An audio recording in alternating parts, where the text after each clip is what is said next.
This interview is for information only and should not be considered as investment advice or a recommendation to buy shares in the company featured. Welcome to this Stock Box interview.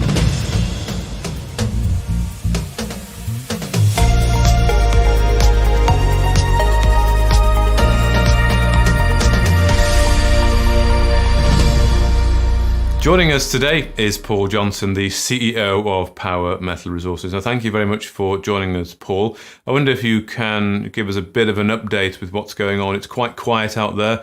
Certainly from Stockbox's point of view, there's not so much content going out. It's the summer months and people as well, I think, are shying away due to the current market conditions. So, let me just get your thoughts. And first of all, thank you for taking the time for me today. No, it's an absolute pleasure. Thanks for having me on. Bizarrely, I always think it's important, because of my private investor heritage, that company directors come out in all conditions. When the sector's firing up and the share price is rising strongly, then of course, I want to be on the show. But even at times like this, it's important that we appear and we talk about the business and what we're doing. Which is why it's great to come on today. So yeah, we're very optimistic and looking forward to the coming days, weeks and months. Okay, good. Well, how would you describe the strategy at the moment then, given the market conditions? Yeah, that's an interesting one, because it's at times like this you can feel driven to a change of strategy, almost in desperation, and that's not what we're going to do. We're going to carry on with what we said we would do, which was to build a wide portfolio. We've done that for 3 years, a very large portfolio, to pursue value crystallization along the way, which is what we're doing with the spin-out IPOs, first-class metals on the way very shortly, we hope, and GMR 2, Golden Metal Resources, our Nevada package, and then First Development Resources, our Australian package, and then of course New Ballarat Gold, another Australian package. So that's one part of our crystallization approach. There are others that we're working on, as you would expect when we've laid out that as our business strategy. What we need to do now as a business, alongside building the balance sheet, and these crystallization events will do that, what we need to do is to start to focus our company on a limited number of exploration projects.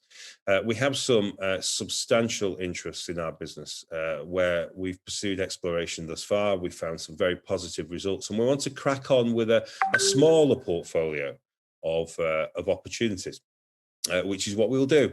I'd very much like, to see investors looking at our business and thinking, yeah, this is a company that's well backed financially. It's got a very strong balance sheet. We don't have to worry about the financial side of the business. And let's focus on some pretty big target exploration.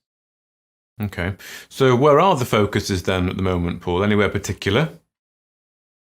Well, we've talked quite a bit recently, and with good purpose, about focusing on more uranium exploration. The energy metal is probably one of those areas where, if the sector comes good, if uranium comes back in vogue, which it's starting to do, it can deliver disproportionate gains for companies focused in that commodity. We've got a number of projects in uranium in the Athabasca Basin, or surrounding the Athabasca Basin in Canada. We've got some interest through our CELTA project in the Northern Territory of Australia, and we've talked about starting to build interest in Togo in West Africa. There are other opportunities available to us as well. From an acquisition perspective, our business will predominantly focus on uranium going forward. Doesn't mean to say that, exceptional opportunities coming along we wouldn't consider, but I think pretty much a uranium focus. So that will be a significant part of our company.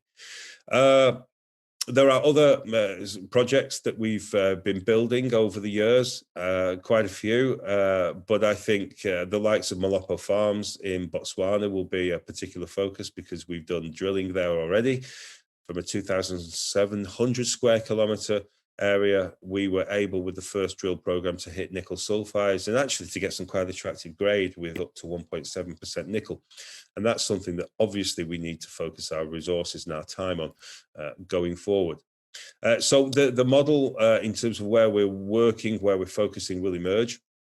But shareholders, investors generally, I think, can be assured that we know now is the time to secure crystallization events and to focus our business on a limited number of exploration projects that have potentially very high impact for our business and its valuation. Okay. So uranium will be the focus of any new acquisitions. That's interesting. I think there could be a significant gap to be plugged before we move into the full green shift, also away from fossil fuels, given particularly what's going on at the moment in the world. And we've already been pre-warned, it seems, that electricity rationing will be here this winter, certainly in Europe anyway. That's the vibe, which is quite scary, actually. So I think the whole uranium anti-nuclear thing, people might have to wake up to the fact that actually we do need this, and it's a very green way of bringing in energy. So yeah, very interesting that you're focusing perhaps a bit more on the uranium side of it. Ultimately, Paul, what are you looking for in a 1-year time horizon then for power? Yeah, I think for obviously the markets generally in our sector to improve. I think that's going to happen, and when that does happen, the recovery phase can be quite startling. I think for our business, the crystallization and the building of that balance sheet is important. We've promised that would be a focus, and to have many crystallization events happening over the next year will be great for us.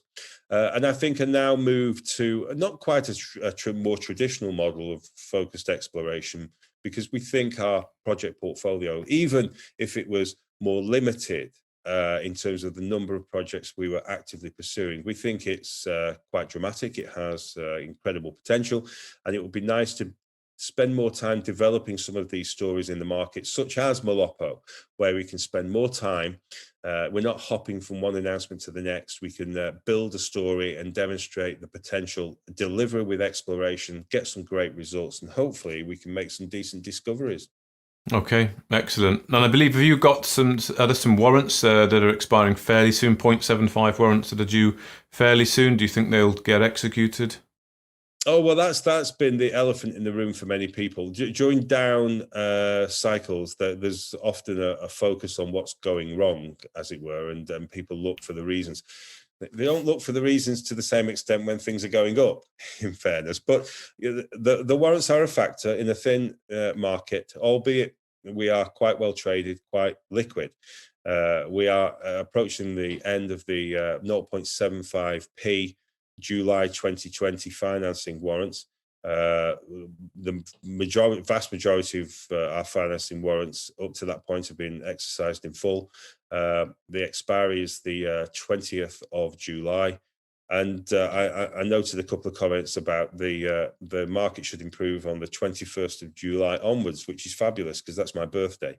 So I suspect we might we might see that, and it might happen a bit sooner because you tend to get a little bit of a drag effect into the final close of any warrant group. But more importantly for us is the way the business has built now with such a strong portfolio. We've had a battering in the marketplace with our share price, as have many companies, and we've been perhaps more heavily hit than others. And that's a bit anomalous for us, given what we've been building in the company and what we have now at this important point.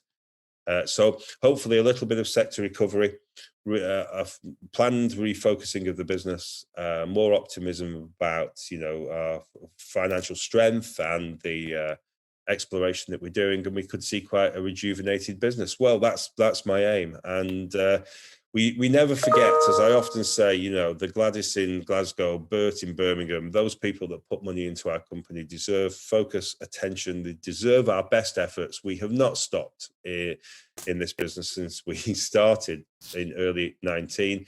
We're working particularly hard at the moment with multiple things underway. And I hope that we'll see that resurgence in the share price that I do genuinely think the business justifies.